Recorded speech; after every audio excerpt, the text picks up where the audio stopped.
Hello, everybody. I'm HeroicNerd, and it is Halloween time. And so we are going to be reading some Halloween books. This is Supernatural Thrillers. That's the series that we're reading. There's 4 characters featured in the Supernatural Thrillers. Well, 5. But the 5th one is way too big. We're going to have to save that one for next Halloween. But yes, this is Supernatural Thrillers. It is basically a Marvel side series featuring like horror icons, and it is great. I freaking love it. I had been waiting ages to be able to share this with you guys, and now finally it's October. Halloween is coming up. It's almost here, and we are gonna dive deep into these horror, scary, supernatural suspense stories. This one is featuring It. Now, this isn't It, the Living Colossus. This isn't even It, all those other It's that are in the Marvel Universe. This is a different It. From the world famous Chiller by Theodore Sturgeon, a book that I've never read and have no idea what it's about. Never heard of Theodore Sturgeon. I don't know any of his books, but I did see this one and it's pretty good. So this is It. And that's it. I don't know what it is. I don't know what it is. It's a muck monster. It's some kind of acid swamp beast. I don't know. I can't goddamn explain it. The thing that couldn't die. Yeah, it can't die. Is it man? Is it mineral? Is it vegetable? I don't fucking know. But it's crazy and it's terrifying. Let's get into it. All right. Under the pine needles, the fire burns deep and smokeless in the mold. In heat and in darkness and decay, there is life. There is life and growth. It grew, but it was not alive. It existed. It was never born, and it grew, moved without living. That doesn't make any sense. But you guys see what I mean? Like, what is it? I don't know. Nobody knows. It just is. It's like mold.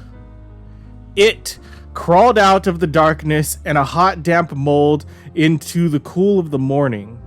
It was lumped and crusted with its own hateful substance, and pieces of it dropped off as it crawled, dropped off and lay writhing, then stilled and sank putrescent into the forest loam. Patches of it shone wetly in the golden glow. Parts of it were nubbled and flaked, and whose dead bones have given it the form of a man. I don't know. I don't fucking know. But I'm sure we're going to find out. We're probably never going to find out. It was huge. It had no mercy, no laughter, no beauty. It had strength and great intelligence, and perhaps it could not be destroyed. Stan Lee presents a macabre masterwork by Theodore Sturgeon. I've never heard of this person before. Is he a big deal? I don't know. I'm assuming that he was writing something. What, this is back in the 70s? 1972. He must have been an author at the time. Adapted by Roy Thomas, who did script, Mary Severin, and Frank Giacoia, who was artist. Which, this is pretty well drawn. I already took a look through it, and it's like, mwah, good stuff. It crawled out from its mound in the wood and lay pulsing in the sunlight for a long moment, scratching about painfully with its half-formed hands. It tore up a great handful of herbs and shredded them against its chest, and it gazed at the gray-green juices with intelligent calm. It rolled and lifted itself up on its crumbled elbows. It wavered to its feet and seized a young sapling and then destroyed it. Very interesting. So it says that it has intelligence. It is intelligent in some way or another. It folded the slender trunk sack upon itself again and again, watching attentively the useless fibered splinters, and it snatched up a fear-frozen field creature, crushing it slowly, and letting out the juices within ooze from between its fingers. That's nasty. And then it began searching. Oh, so it killed something. A fear-frozen field creature. So what is that, a raccoon? Maybe, I don't know. Oof. I hate to see where that thing is going. Kimbo drifted through the tall grasses with an easy lope, his bush tail curled tightly over his back and his long jaws agape. As he leaped high over a fallen trunk, a rabbit shot from its hiding place and bolted away, popping into a hollow log. The thing that watched in the wood raised its crusted arms and waited for Kimbo. To Kimbo, it smelled of rotted carrion, and he ran to pass it. So it's rotting. So it's a zombie, is what it is. It let him come abreast and then dropped a heavy twisted fist on him, sending him rolling and yipping down the slope. Why? Why do you just want to kill a bunch of animals? Why? What did they even do to you? Staggering to his feet, Kimbo shook his body with a deep growl and stalked back with green murder in his eyes towards the waiting silent thing. He flipped himself through the air, and his jaws closed on the monster's throat. His teeth clicked together through massive filth, and he fell, choking and snarled at its feet. The thing leaned down and struck him twice, and after the dog's back was broken, oh god no, it sat down beside him on the ground and began to tear him apart. What did the dog do? Oh, never kill the dog. Never. I don't know, it just leaves a bad taste in people's mouths. I don't know. The blood was warm as sunlight was warm. The liquid in the rooted green things was thinner than in things that moved about, and the loss of a limb did not mean loss of life. The mold with a mind was neither pleased nor displeased. It was merely interested. So it has intelligence but no emotions. Be back soon, Corey. Oh, Kimbo musta treed something worth shooting. And not to be home by now. Uh-oh. Brother, I got some bad news for you, man. You never should have stopped watching your dog. You think of much of that dog as I do of Babe here. Well, we've been together a long time. You gonna catch me a bad fella, Uncle Alton? Oh yeah, he's gonna find you a bad fella, alright. You mean the boogeyman? The bad fella that pounces on little girls who put crawfish in tomorrow's milk cans? Sure, I'm sure they do that. Okay. Yeah, I'll bring you his hide if he don't get me first. Okay. All right, guys, I got to tell you, this is masterful work. This in the literary world, I know you guys don't know this, but I'm going to tell you, this is called foreshadowing. Yeah, he's going to fucking die. Yeah. You get him for me good, Uncle Alton. You know me, babe. Anything I aim at, it's as good as dead. Oh, whoa. Let's see what happens. Ooh. The monster raised its shapeless head, suddenly noticing the dusk, the failing light. What had happened? It remembered the dog. The dog had seen with its eyes, but not after it was dead. After that, they remained open, staring. To lose sight, then, must be to die. But now the monster was finding it harder and harder to see. Thus, it reasoned that it must be dead. And dead things do not walk about. They lay down and did not move, even if you hit them. And so the thing in the wood lay down and believed itself dead. Well, how are you seeing anyway? What eyes do you have? You're just a clump of moss and trash. Kimbo! Blammed old flea bus never done this before. Oh, Kimbo, I'm sorry. I feel so bad. Blasted, it's past milking time. Corylin would be needing me and... Woo! Something sure smells dead around here. Ha ha ha ha ha. Woo! Ah, whatever it is, I just stepped right into it. You did? You freaking stepped inside of him? Oh no. All over my blammed rifle butt too. Blast it.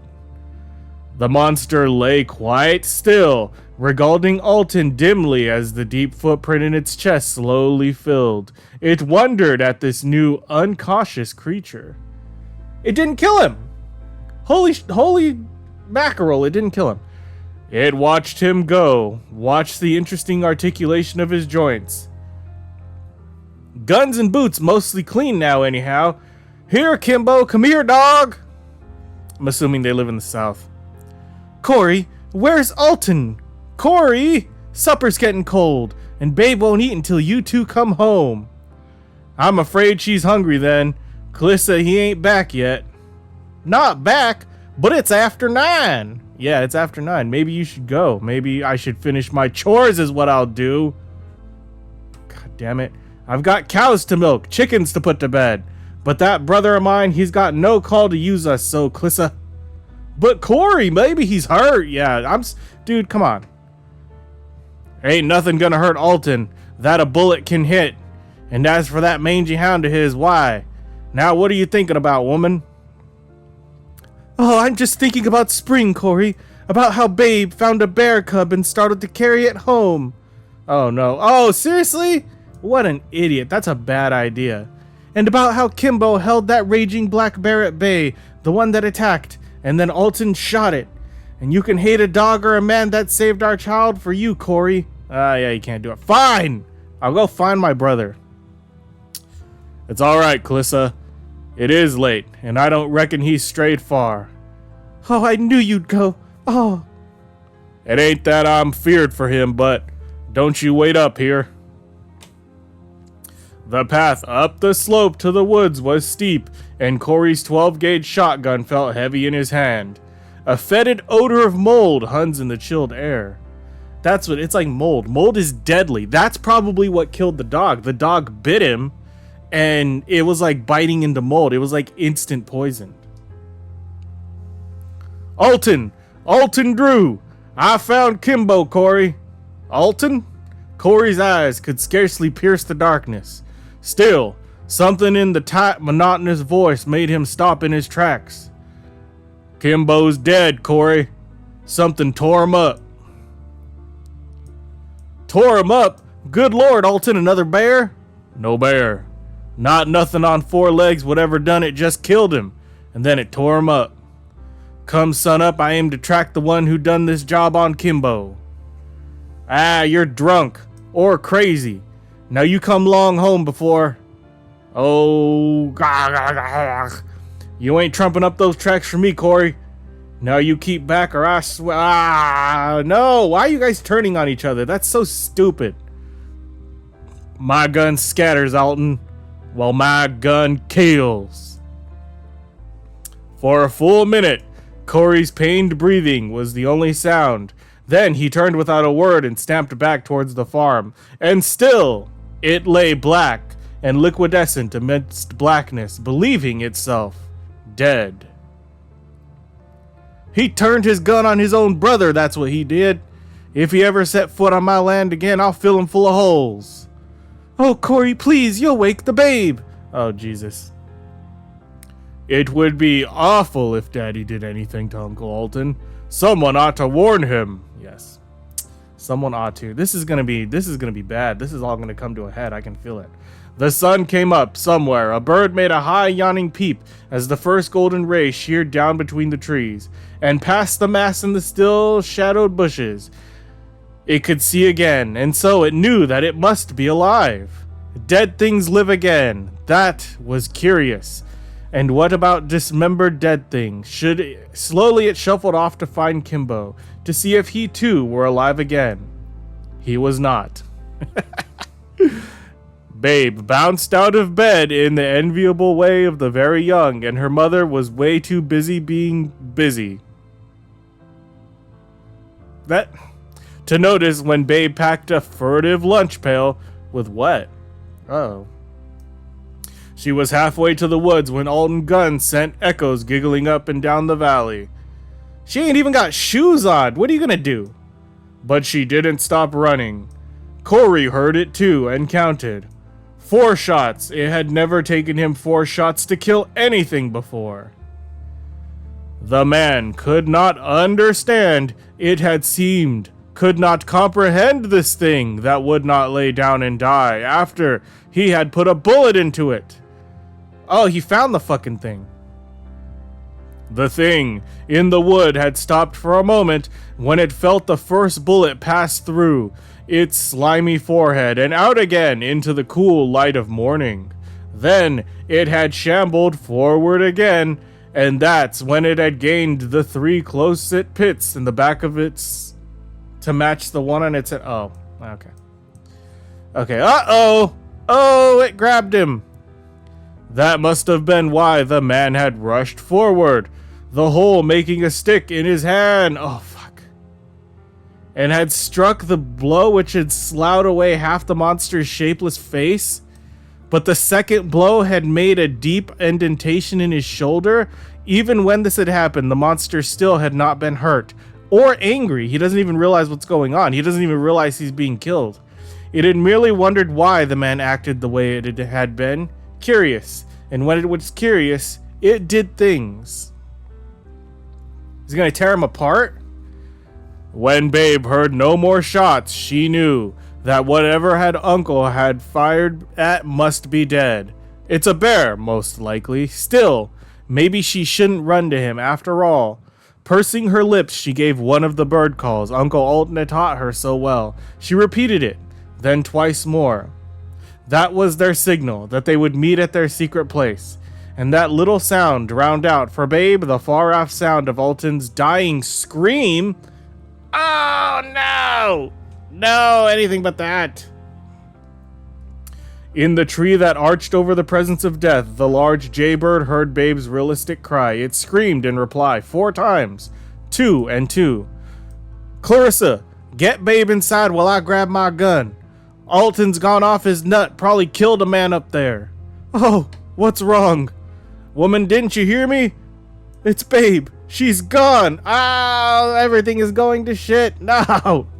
Elsewhere, the thing in the woods stood, stark still, trying to assimilate what it had learned in its brief existence. No, dismembered dead things did not live again. Not dogs, not men. Babe! Baby, where are you? No, not the kid. Anything but the kid. Babe had reached the secret place when she heard her father's call, faint with distance. Gee, he sounds mad. I better not answer him till I warn Uncle Alton. Okay. The place consisted of a mammoth boulder besides the brook in which some ice age upheaval had cleft a huge V-shaped chunk.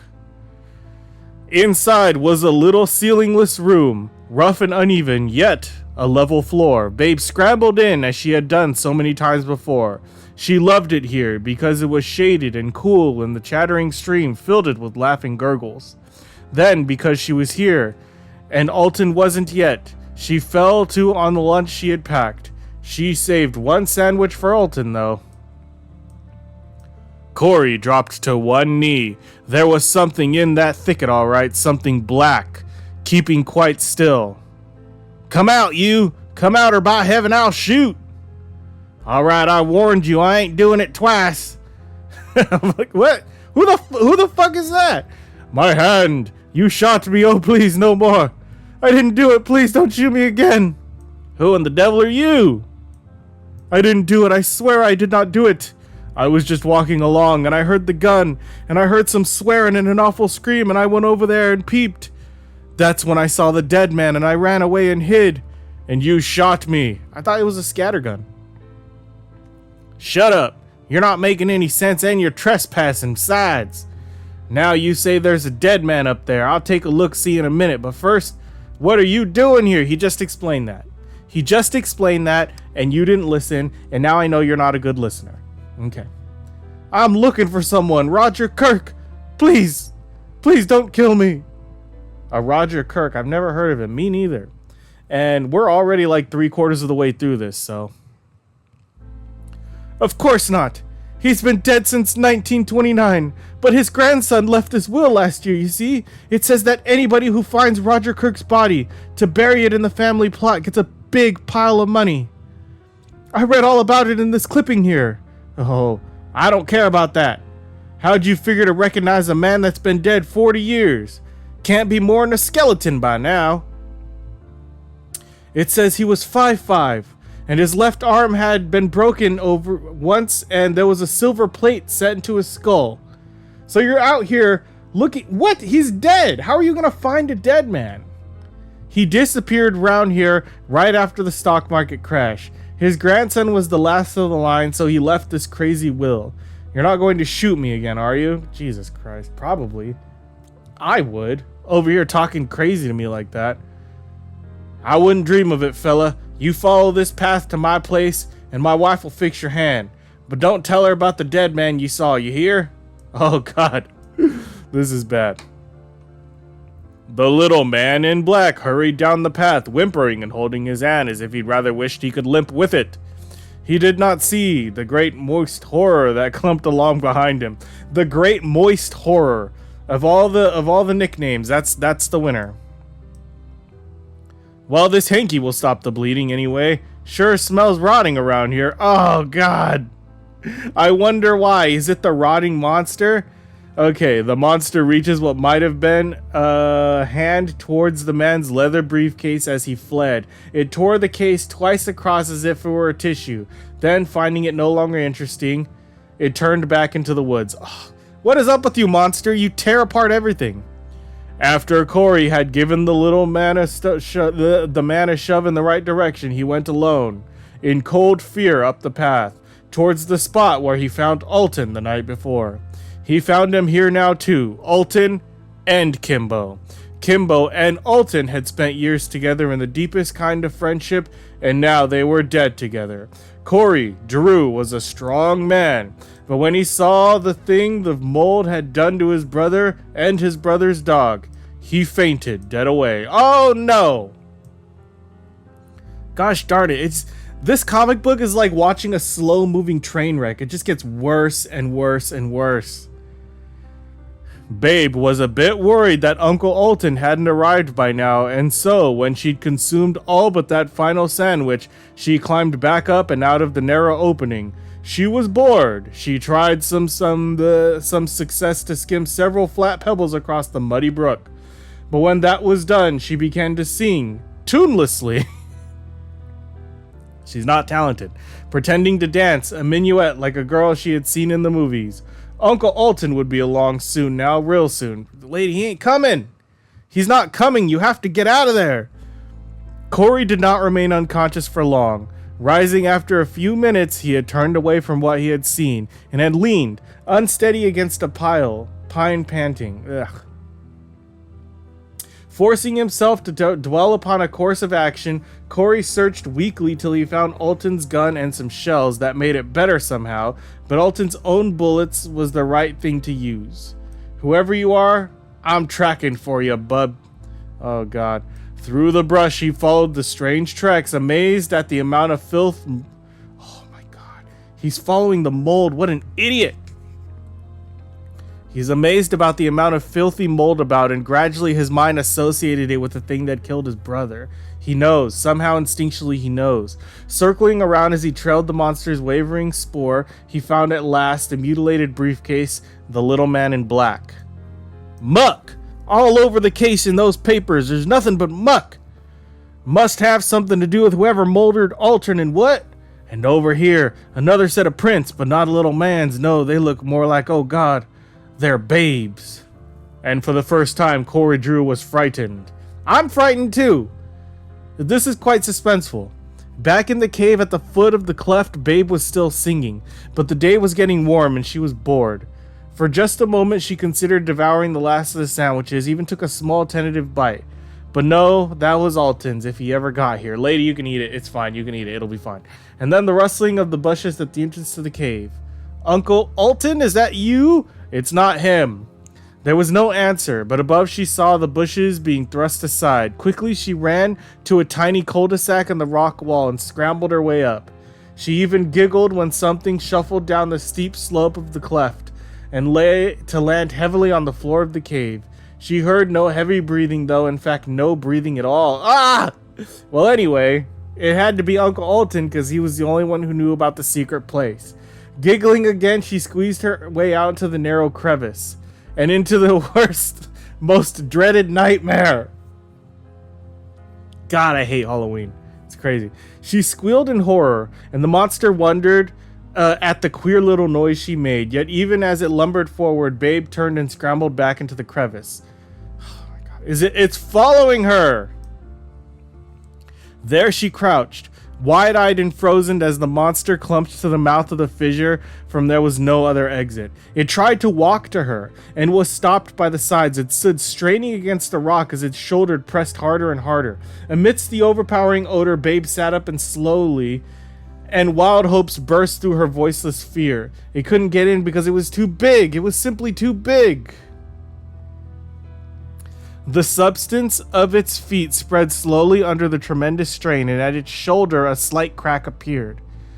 The crack widened as the thing, unfeeling, crushed itself against the rock, till suddenly a large piece of the shoulder fell away, and the monster twisted, slushily 3 feet further in. It lay quiet, with its muddy eyes fixed on the frail creature huddled against the very back of the crevice.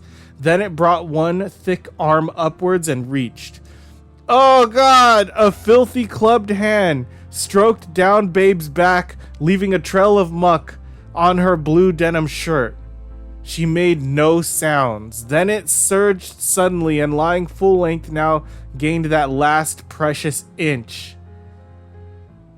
Oh, a loathsome hand seized one of Babe's bright golden braids, and for her the lights went out. Fuck. That's fucking crazy. When she came to, she was dangling by her hair from that same crusted paw, and her face and its featureless head were less than a foot apart. Mild curiosity in its eyes, the thing swung her slowly back and forth. It gave her voice. She screamed again and again. And when it learned all it could from her, it dropped her jarringly to shuffle around the half cave, ignoring her. What the fuck?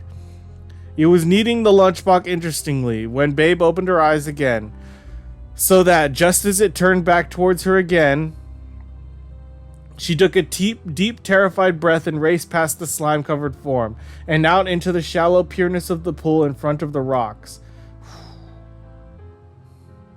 She was still screaming when she hit the opposite bank, screaming and furious.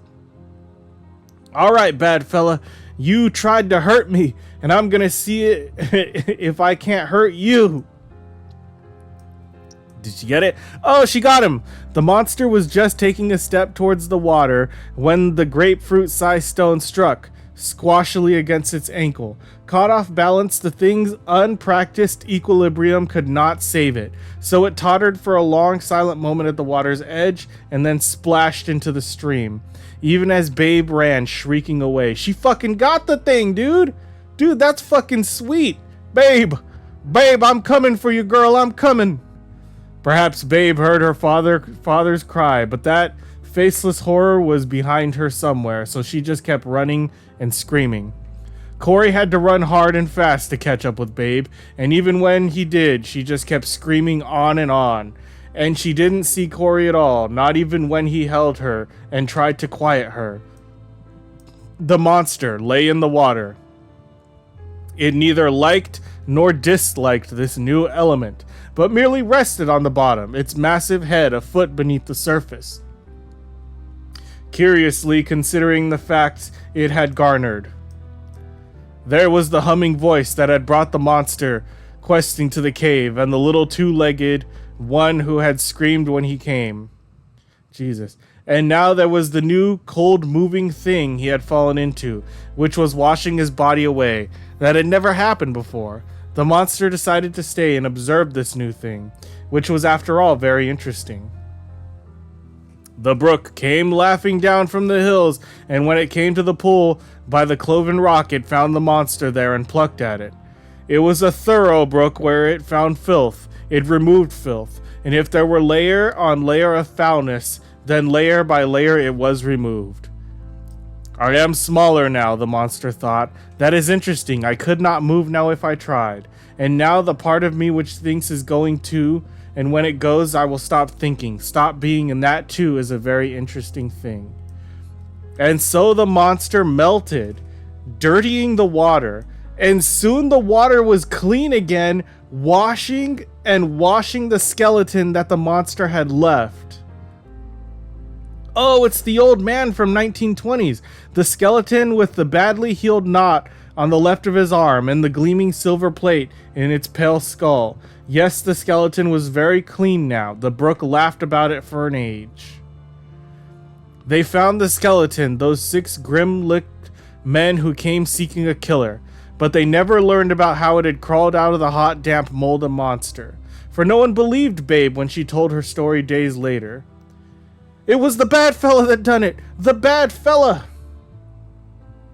It had to be days later, because Babe had been screaming for 7 hours without stopping, and then had lain like a dead child for a day. Still, it was through her that the skeleton of Roger Kirk was found, and so the men at the bank gave that Drews a check for more money than they had ever dreamed about. I never had figured about how old Kirk got in that brook, though. Well, guess it don't matter much. Soon the Drews had a new barn and a fine new livestock, and they hired 4 men. Yay! Happy ending. But they didn't have Elton, and they didn't have Kimbo, and Babe still screamed at night and was growing very thin. That's how it ends? Oh my god, the little girl is traumatized? They just give her a bunch of money and she's traumatized? And we have no idea where that monster came from. It just showed up. That's fucking nuts, dude. That's crazy. Mwah. Well, you know what? You're not the only one that's traumatized, young lady. It's fucking me too, man. I'll never forget it. It came from the swamp. Jesus Christ. I don't know, guys. This is one of 5 books that I'm covering for Halloween. And this is the only one that isn't really a popular mainstream character, and I was excited for it because I'm like, oh, I want to know where he comes from and stuff.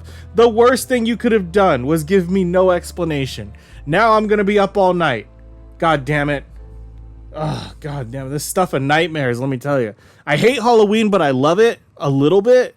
I love it like 5%, and I hate it 95% because of shit like this. Poor girl. Poor girl. Anyway, that's it for this comic. If you liked reading this comic with me and you want to read more comics with me, like this video, subscribe to the channel. Until next time, nerds, stay heroic.